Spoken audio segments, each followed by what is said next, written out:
So I thickened up our bechamel.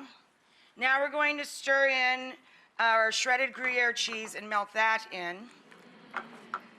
I've got 2 casseroles going here to show you all the different steps. So while that's combining and melting, we'll turn that off.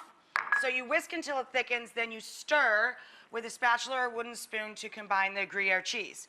This is what your beef or lamb mixture will look like when the vegetables have cooked down and you thickened up your beef stock with Worcestershire.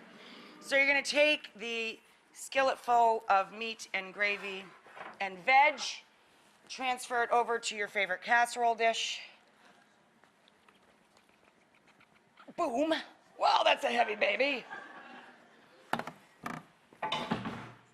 Give this a shake and let that cool down a bit while you're assembling your potato setup here. For your potatoes, you're going to need some shredded, sharp white cheddar cheese to go on top of your casserole. And you're going to shingle half of your potatoes, so 2 of your sliced potatoes that have been draining on your kitchen towels. You're going to shingle them across. So it looks like a little, kind of like your roof, if you had a thatched roof. And then you season the potatoes themselves with a little salt and pepper.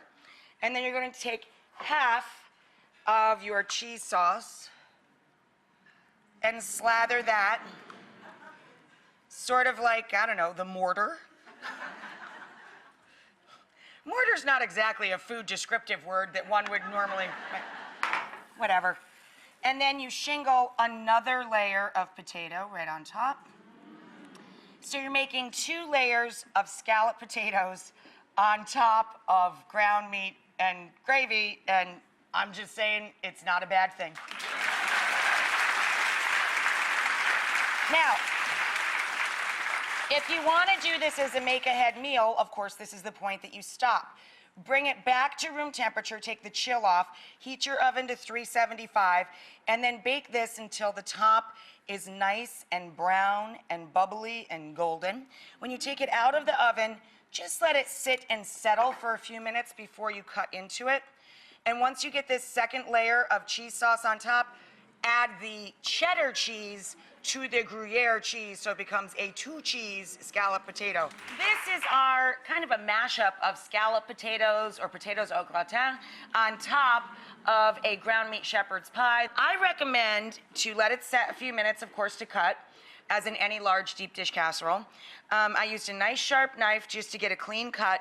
I've got a big spoon on the bottom, and then to anchor it, I've got a big spatula on top.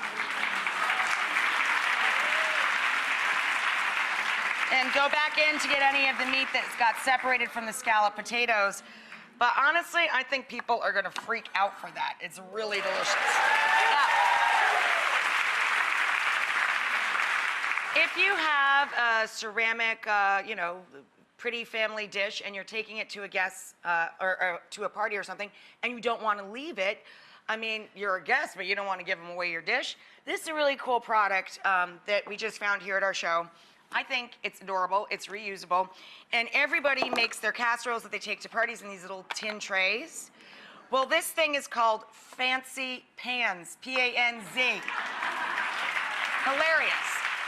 So you put your disposable tin tray inside this puppy, you pop the top over, this seals on the top, and when you get there, you could just pull the top off, and it makes it look like a pretty dish. Isn't that clever? It's very clever, and it's very yours. Everybody's going home with one.